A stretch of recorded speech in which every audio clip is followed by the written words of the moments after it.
Hello दोस्तों, आप सबको नमस्कार। आज हम पढ़ने जा रहे हैं पुनर्जागरण की शुरुआत। कैसे कैसे पुनर्जागरण हुआ, कैसे कैसे डेवलपमेंट हुआ, वो हम पढ़ेंगे। इसके पहले के सारे वीडियोस कंटिन्यू प्लेलिस्ट में लगे हुए हैं, आप देख लीजिए। तो पुनर्जागरण का मतलब क्या होता है, कैसे कैसे होता है, इसके बारे में पढ़ेंगे।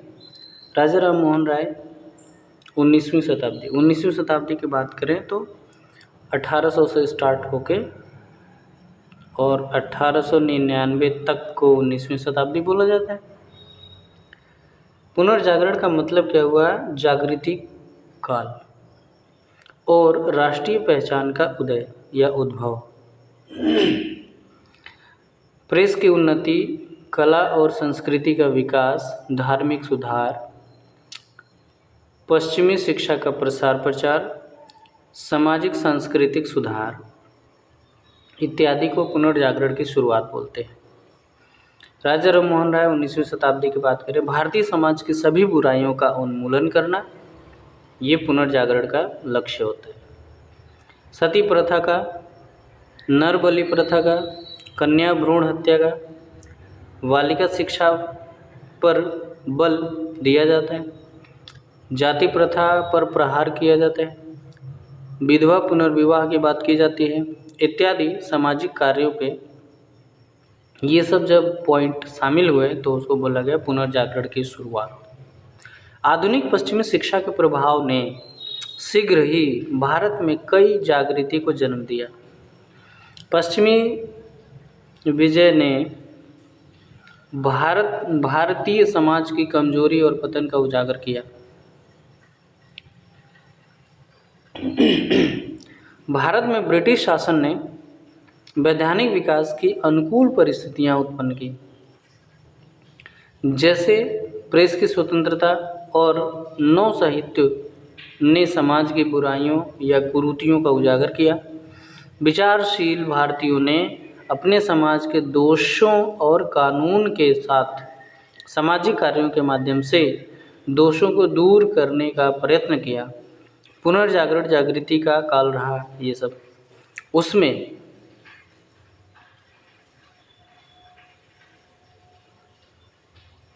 जैसे कि राजा राम मोहन राय, ईश्वरचंद विद्यासागर, रामकृष्ण परमहंस, विवेकानंद, पंडिता रमाबाई, ज्योतिबा फूले, केशव चंद्र सेन, देवेंद्रनाथ टैगोर और अंबेडकर साहब का महत्वपूर्ण योगदान रहा। पुनर्जागरण का योगदान की बात करें तो शिक्षा, विद्यालय, विश्वविद्यालय, महिलाओं और निम्न जातियों के लिए शिक्षा पर जोर, विज्ञानवाद और मानववाद को बढ़ावा। प्रेस की भूमिका क्या रही? नए विचार और सूचनाओं के प्रसार प्रचार, अंग्रेजी, हिंदी, बंगाली, उर्दू साहित्य इत्यादि भाषाओं में साहित्य और समाचार का प्रकाशन, यानी रीजनल लैंग्वेज में भी लोगों को नवजागरण की बात पढ़ने लिखने की होने लगी। कला और संस्कृति की बात करें तो कला और संस्कृति का प्रसार भारत की समृद्धि और विरासत को प्रोत्साहित किया। ठीक। सुधारवादी और पुनरुत्थानवादी कार्यक्रम चलाए गए। महिलाओं की स्थिति को सुधार का प्रयास किया गया। विधवा पुनर्विवाह की शुरुआत की गई। महिलाओं की स्थिति में सुधार 1795 और 1804 बंगाल रेगुलेशन एक्ट के द्वारा महिला भ्रूण हत्या पर रोक लगा प्रथम प्रयास किया गया। यानी महिला भ्रूण हत्या पर रोक लगाने का प्रथम प्रयास 1804 और 1795 बंगाल रेगुलेशन एक्ट या बंगाल रेगुलेटिंग एक्ट। 1870 कानून पारित हुआ। प्रत्येक माता पिता को औपचारिक रूप से अपने प्रत्येक बच्चे का जन्म रिकॉर्ड करने को कहा गया कि जिस भी माता पिता का जन्म होगा उसको रिकॉर्ड किया जाए। सती प्रथा का उन्मूलन की बात करें तो 1829 में राजा राम मोहन राय के प्रयासों के तत्कालीन governor William Bentinck William Bentinck और राजा राम मोहन राय 1829 सती प्रथा का उन्मूलन। ठीक है, तो सती प्रथा को समाप्त किया गया। दिन आगे विधवा पुनर्विवाह की बात करें तो 1856 ईश्वर चंद्र विद्यासागर के प्रयास से लॉर्ड कैनिंग। ठीक है, यहाँ पे लॉर्ड कैनिंग 1856, ईश्वर चंद्र विद्यासागर, विधवा पुनर्विवाह। यहाँ पे सती प्रथा का उन्मूलन 1829 राजा राम मोहन राय और गवर्नर विलियम बेंटिक। डी के कर्वे की बात करें तो उच्च जाति की विधवा महिलाओं के लिए पुणे में एक विधवा आश्रम की स्थापना। विधवा आश्रम की स्थापना लेकिन डी के कर्वे ने किया उच्च जाति की विधवा महिलाओं के लिए, निम्न की बात नहीं हो रही है। विष्णु शास्त्री पंडित ने 1850 विधवा विवाह संघ की स्थापना। विधवा विवाह संघ की स्थापना किसने किया? 1850 में विष्णु शास्त्री पंडित। विधवा विवाह पुनर्विवाह संघ बनाए। आइए बाल विवाह पर नियंत्रण की बात करें तो मूल विवाह अधिनियम या नागरिक विवाह अधिनियम 1872, इसे भारतीय ईसाई विवाह अधिनियम भी कहते हैं। भारतीय ईसाई विवाह अधिनियम भी कहते हैं 1872, नागरिक विवाह अधिनियम या मूल विवाह अधिनियम। यह अधिनियम ईसाई विवाह मान्यता देने के लिए लगाया गया। यह अधिनियम ईसाई विवाह मान्यता देने के लिए लगाया गया। यह कानून हिंदू और मुस्लिम पर भी लागू यह कानून हिंदू और मुस्लिम पर लागू नहीं होता था। ये ईसाई की बात हो रही थी। इसमें दूल्हे की आयु 19 वर्ष थी, दुल्हन की आयु 18 वर्ष थी। ओह माय गॉड, गजब। और बीएस मलवरी ने इस बिल का विरोध किया। किस बिल का? मूल विवाह अधिनियम नहीं दिख रहा है। मूल विवाह अधिनियम, नागरिक विवाह अधिनियम 1872 किसने विरोध किया? बीएस मलवरी ने विरोध किया। इसमें भारतीय ईसाई विवाह अधिनियम माना गया। हिंदू और मुस्लिम इस पे लागू नहीं होता था। दूल्हे की आयु 19 वर्ष, दुल्हन की आयु 18 वर्ष। ठीक है। 1891 एज ऑफ कंसेंट एक्ट, 1891 में एज ऑफ कंसेंट एक्ट बना। सहमति की आयु अधिनियम, सहमति की आयु अधिनियम 1891।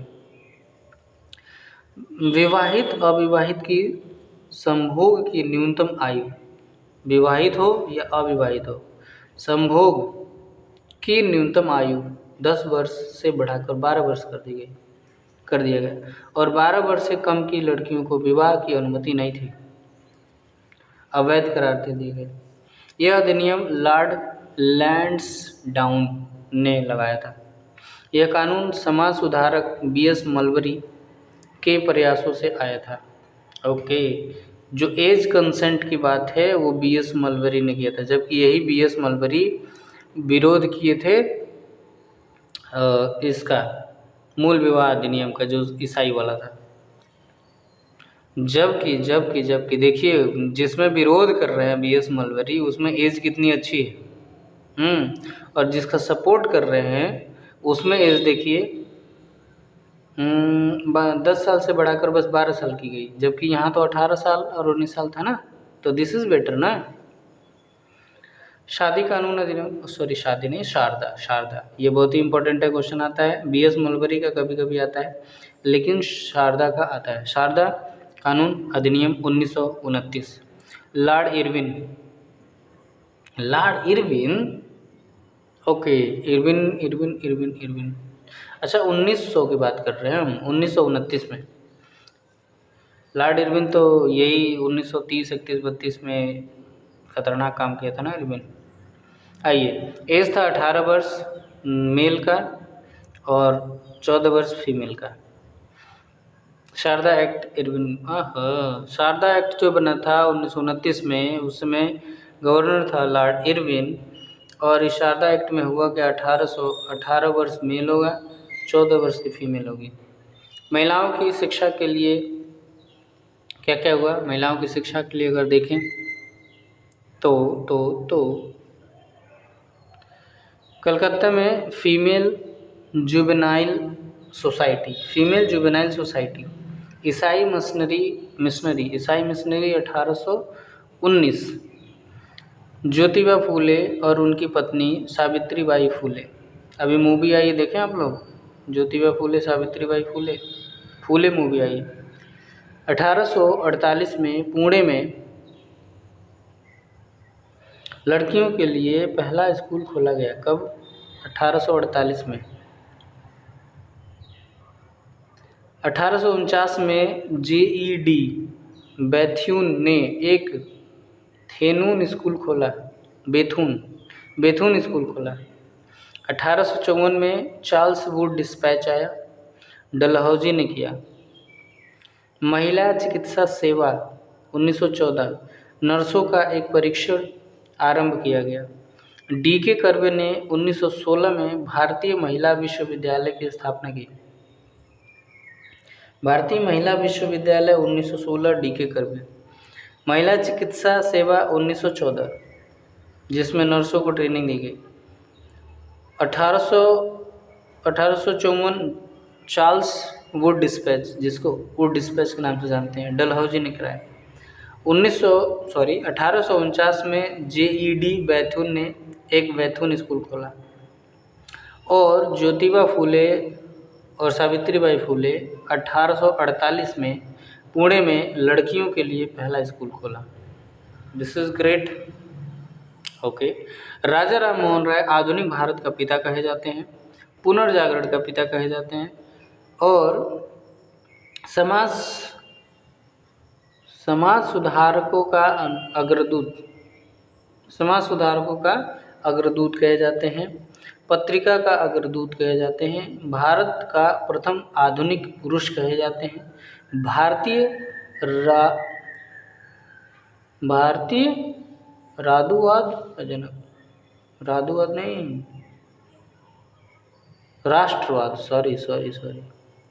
भारतीय राष्ट्रवाद का जनक, युगदूत सुभाष चंद्र बोस ने कहा। राजा राम मोहन राय को युगदूत किसने कहा? सुभाष चंद्र बोस ने। तो राजा राम मोहन राय की उपाधि देख लीजिए, कितना सारा उपाधि है। आधुनिक भारत का पिता, पुनर्जागरण का पिता, सामाजिक सुधारों का अग्रदूत, पत्रिका का पिता या पत्रकारिता का अग्रदूत, हाँ पत्रकारिता, भारत का प्रथम आधुनिक पुरुष, भारतीय राष्ट्रवाद का जनक, और सुभाष चंद्र बोस ने इनको युगदूत कहा। ठीक है, आगे चलते हैं। आज फटाफट ज़्यादा कवर करना है, ज़्यादा से ज़्यादा, कम टाइम में ज़्यादा। राजा राम मोहन राय जन्म 22 मई 1772, राधा नगर, हुगली, वेस्ट बंगाल। ठीक है, शॉर्टकट में लिखें। 27 सितंबर 1833, ब्रिस्टल, ब्रिटेन। जब अकबर द्वितीय ने इनको ब्रिटेन में भेजा अपनी पेंशन को बढ़ाने के लिए, तो ब्रिटेन में ही इनका ब्रिस्टल जगह पे देहांत हो गया।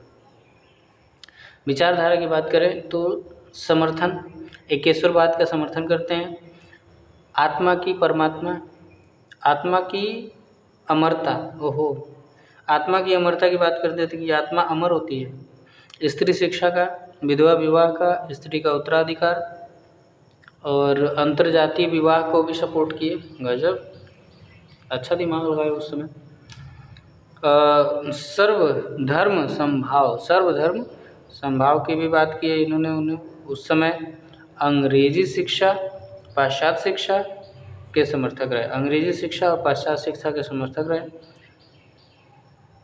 सर्वधर्म समभाव की बात करें, अंतर्जातीय विवाह, स्त्री का उत्तराधिकार, विधवा विवाह, स्त्री शिक्षा, आत्मा की अमरता और एकेश्वरवाद, ये विचारधारा राजा राम मोहन राय की है। विरोध में क्या थे इनके विचारधारा, किस किस चीज़ का विरोध कर रही थी? सामाजिक कुरीतियों का विरोध कर रहे थे, सती प्रथा का विरोध किया, बलि प्रथा, भ्रूण हत्या, बहु विवाह, बाल विवाह, जातीय प्रथा, मूर्ति पूजा, पंडितवाद, आडंबर, अंधविश्वास, कर्मकांड इत्यादि का विरोध किया। इन सब चीज़ों का राजा राम मोहन राय ने विरोध किया इन सब चीज़ों का उन्होंने सपोर्ट किया। देन आगे क्या हुआ, 1803 से लेकर 1814 तक ब्रिटिश ईस्ट इंडिया कंपनी के जॉन डिग्बी, नाम आता है इनका, डिग्बी के बहुत, जॉन डिग्बी ने के दीवान रहे। हो यानी 1803 से 1814 तक ब्रिटिश ईस्ट इंडिया कंपनी के जॉन डिग्बी के दीवान रहे। कौन? राजा राम मोहन राय। पत्रकारिता और पुस्तकें, 1809 में तोहफात अल मुवाहिदीन, अरबी भाषा में लिखा इन्होंने।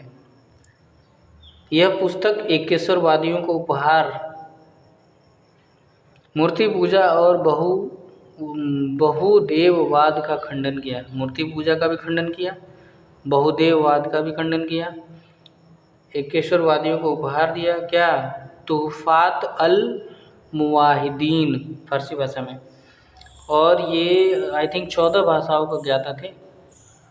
1820 में प्रीसेप्ट ऑफ जीसस, प्रीसेप्ट है या प्रीसेप्ट है? प्रीसेप्ट है। प्रीसेप्ट ऑफ जीसस की बात करें, a guide of the peace and heaven, a guide of the peace and heaven. ईसाई मिशनरी के आडंबर का विरोध किया। ईसाई मिशनरी में जो आडंबर था उसका विरोध किया, जबकि बहुत सारी चीज़ों का सपोर्ट भी किया इन्होंने। 1820 में ब्रह्मणिकल पत्रिका इंग्लिश में। 1822 में संवाद कौमुदी का प्रकाशन बांग्ला भाषा में। संवाद कौमुदी कई बार पेपर में आया हुआ है। 1829 में सती प्रथा के खिलाफ कानून, जिसमें विलियम बेंटिक थे।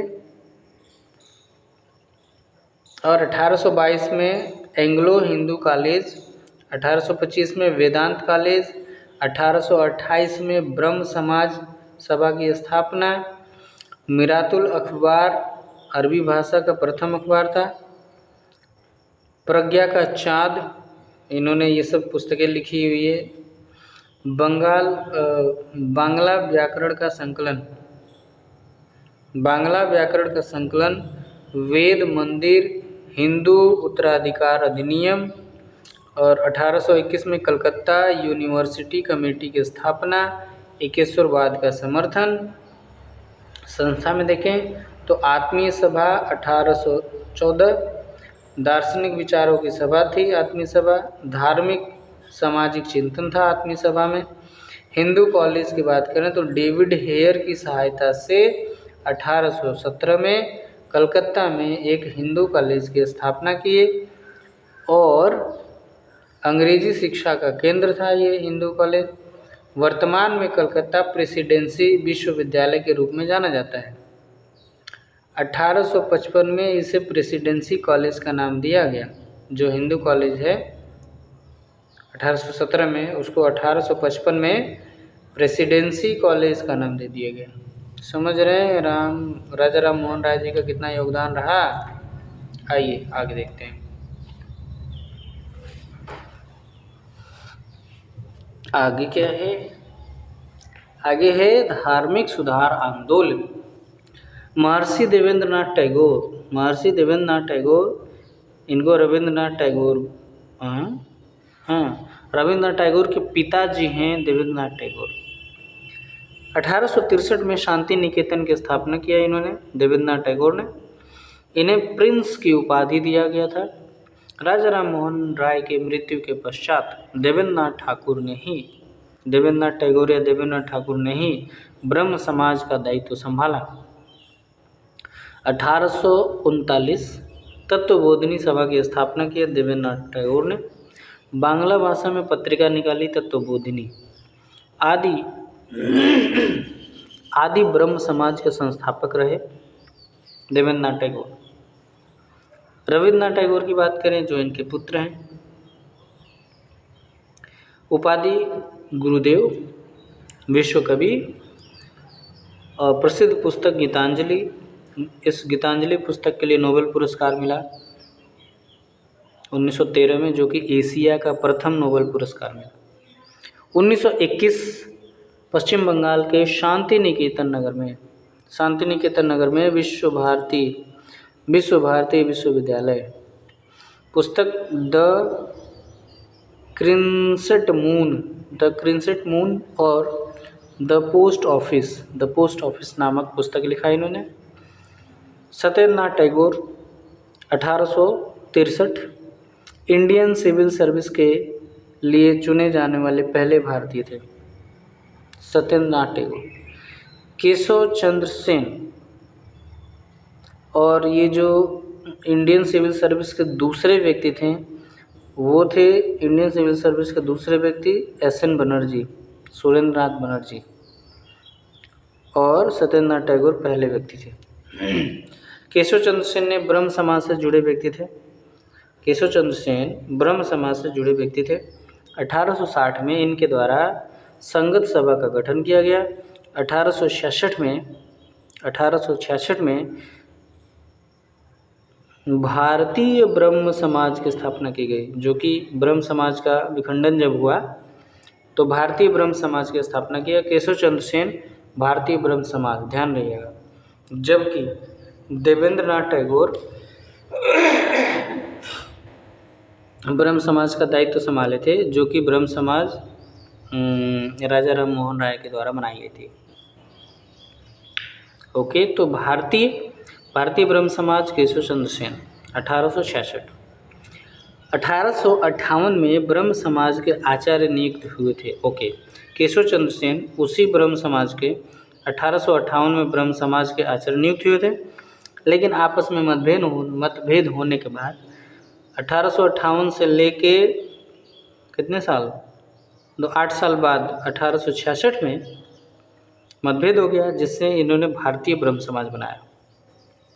29 अक्टूबर 1870 भारतीय सुधार संघ की स्थापना की और केशव चंद्र सेन को अध्यक्ष बनाया गया। भारतीय सुधार संघ, इनके प्रयास से 1872 ब्रह्म मैरिज एक्ट बनाया गया 1872 में। इसमें मैरिज एक्ट में 18 साल बॉयज़ और 14 साल गर्ल्स, यही बना था पीछे, आई थिंक, जिसमें BS मलबरी ने विरोध किया था, ईसाई मिशनरी में।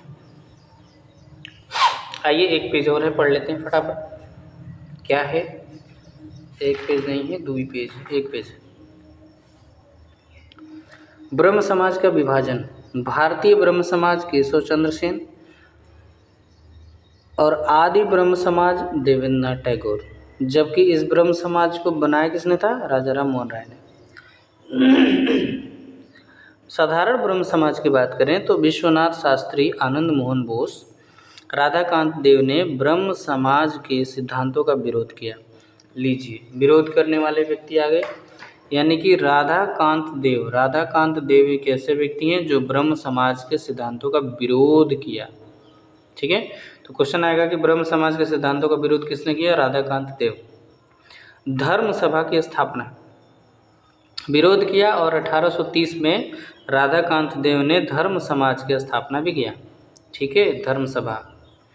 परमहंस मंडली या परमहंस सभा 1849 में इनकी शुरुआत दुर्गा राम मेहता जी स्वयं एवं दादोबा पांडुरंग ने किया। दादोबा पांडुरंग और दुर्गाराम मेहता परमहंस मंडली या परमहंस सभा की स्थापना की 1849 में। ये फैक्ट है, ये सब याद करना पड़ेगा, यही सब पेपर में आता है। और धर्म सुधार से रिलेटेड इसके अलावा कुछ बच नहीं जाएगा, इसलिए मैं फटाफट एक ही वीडियो में कवर कर दे रहा हूँ। धर्म सुधार। प्रार्थना समाज की बात करें तो आत्माराम पांडुरंग 1867 मुंबई, प्रार्थना समाज केशव चंद्र सेन की प्रेरणा से की गई थी। महादेव गोविंद रानडे की बात करें तो महाराष्ट्र का सुकरात कहे जाते हैं। महान अर्थशास्त्री थे। 1867 में इन्होंने सार्वजनिक सभा की स्थापना करी। सार्वजनिक सभा की स्थापना महादेव गोविंद रानडे, जो कि महाराष्ट्र के सुकरात के नाम से जाने जाते हैं, बहुत बड़े अर्थशास्त्री थे। प्रार्थना समाज की स्थापना आत्माराम पांडुरंग 1867। धोंदू केशव कर्वे। धोंदू केशव कर्वे की बात करें तो 1916 मुंबई भारत की प्रथम महिला विश्वविद्यालय स्थापना की। भारत की प्रथम महिला विश्वविद्यालय 1916। और लिखा है कि नथीबाई दामोदर ठाकर सी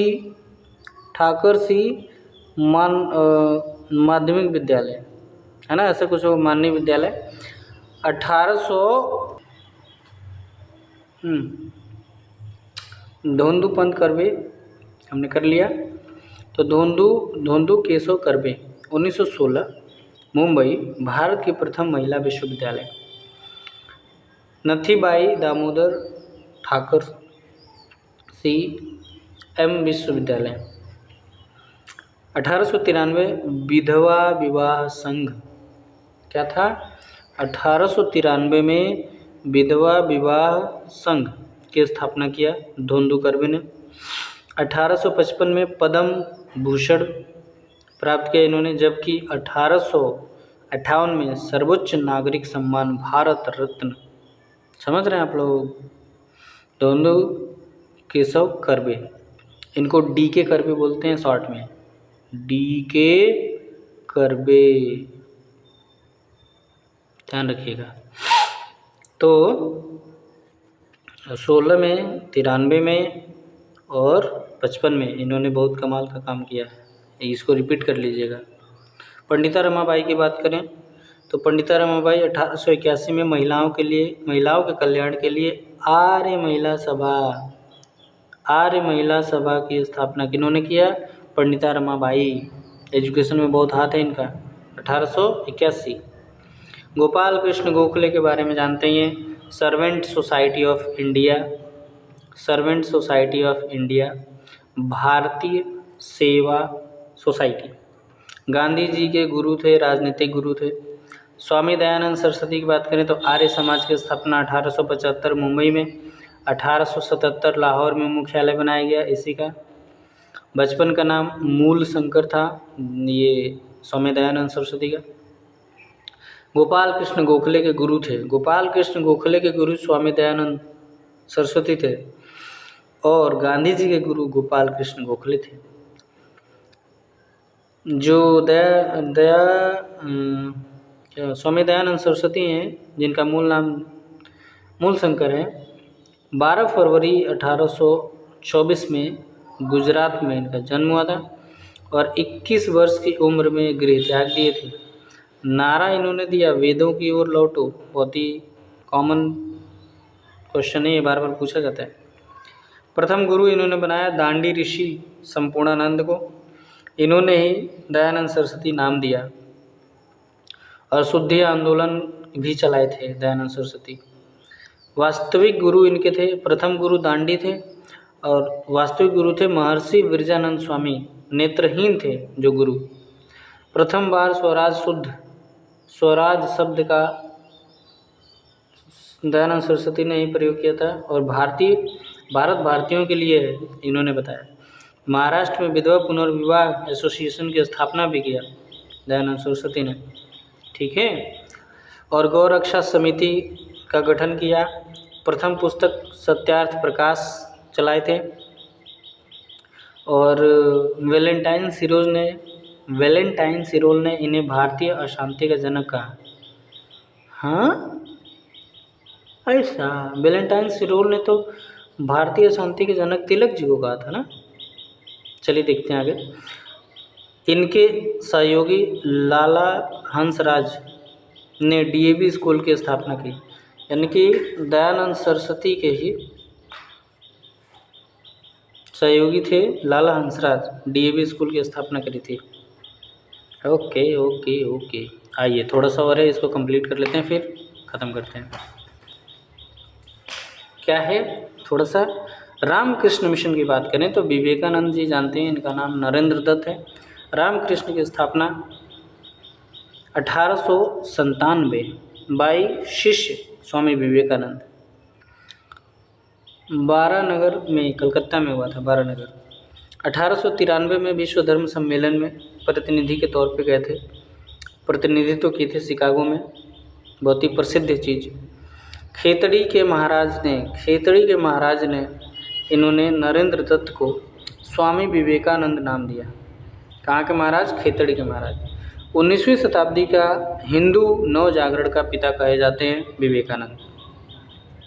आधुनिक राष्ट्रीय आंदोलन का आत्मिक पिता कहे जाते हैं।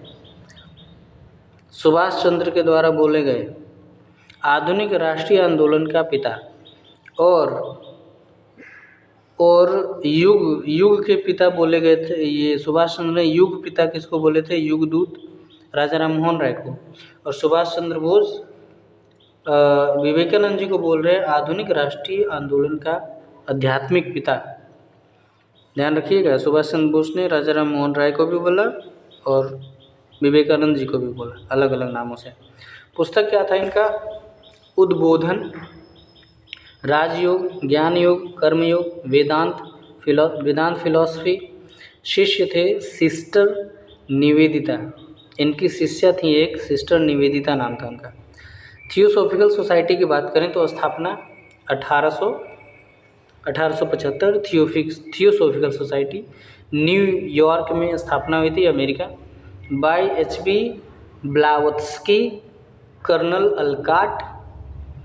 भारत में कार्यालय इनका 1882 में अडयार में खोला गया। इसी में एनी बेसेंट आई थी। 1889 में एनी बेसेंट इस सोसाइटी की थियोसॉफिकल सोसाइटी की सदस्यता लंदन में बनी थी 1889 में। यह सोसाइटी पुनर्जन्म और कर्म के सिद्धांत को मान्यता देती। एनी बेसेंट ने 1800 दिख नहीं रहा। ओके, थियोसॉफिकल सोसाइटी की स्थापना हुई थी 1875 में न्यूयॉर्क में, अमेरिका में। किसके द्वारा हुई थी? H.P. ब्लावत्स्की और कर्नल अलकाट। भारत में इसका कार्यालय 1882 में आया, अडयार में खोला गया जो कि साउथ में है। और एनी बेसेंट 1889 सोसाइटी की सदस्यता बनी लंदन में। यह सोसाइटी पुनर्जन्म और कर्म कांड के सिद्धांतों को मान्यता देती है। एनी बेसेंट ने 1897 में वाराणसी में सेंट्रल हिंदू कॉलेज की स्थापना करी थी। 1916 में इन्होंने होम रूल आंदोलन चलाया। 1917 में प्रथम महिला अध्यक्ष बनी INC, इंडियन नेशनल कांग्रेस की। पत्रिका इन्होंने कॉमनवेल्थ चलाया और न्यू इंडिया चलाया। कॉमनवेल्थ और न्यू इंडिया में ही इनका विचार था कि होम रूल आंदोलन चलाएंगे। यंग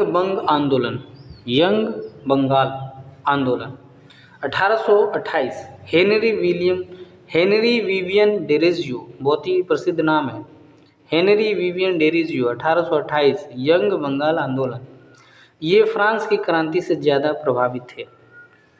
इनकी एक प्रसिद्ध पुस्तक थी to India my native land. आधुनिक भारत का प्रथम राष्ट्रवादी कवि कहे जाते हैं विवियन डेरेजियो, यही हेनरी विवियन डेरेजियो। सत्य शोधक समाज की बात करें तो 1873 ज्योतिबा फूले मुंबई में खोले थे। बुक इन्होंने लिखा गुलामगिरी। 1888 में महात्मा की उपाधि मिली इनको। डॉक्टर अम्बेडकर की बात करें तो 14 अप्रैल 1891 में महू में MP में जन्म हुआ। 20 जुलाई 1924 को मुंबई में बहिष्कृत हितकारिणी सभा का स्थापना किए। तीनों गोलमेज सम्मेलन में भाग लिए और 1942 में all India depressed class federation की स्थापना की। All India depressed class federation. 1935 में इंडिपेंडेंट लेबर पार्टी का गठन किया और डॉक्टर BR अम्बेडकर के बारे में डिटेल में जो NCERT की पुस्तक में लिखा है क्लास 12 में, वो मैंने कवर किया है। वो उसमें एनसीईआरटी नोट करके एक वो वीडियो बनाता हूँ मैं, एनसीईआरटी नोट्स मोस्ट इम्पॉर्टेंट डालता हूँ उसमें पॉलिटी के डिवाइड में। पॉलिटी वाले वो उस चैनल का नाम है को लर्नर्स। जैसे इस चैनल का नाम है हिस्ट्री को लर्नर्स ना, उस चैनल का नाम है सिर्फ को लर्नर्स, जिसमें पॉलिटी स्टडी करते हैं। और उसमें मैंने सारे एनसीईआरटी के जितने भी महान पुरुष हैं, जो एनसीईआरटी की बुक से क्वेश्चन आंसर आते हैं, वो सब मैंने उसमें कवर किया हुआ है। तो आप चाहें तो उसको विज़िट कर सकते हैं। उस चैनल का नाम है को लर्नर्स। जैसे इस चैनल का नाम है हिस्ट्री को लर्नर्स, उसमें सिर्फ को लर्नर्स है। प्लीज़ आप उसको विज़िट करें, देखें, उसमें पॉलिटी आपका एकदम माशाअल्लाह हो जाएगा। Thank you so much.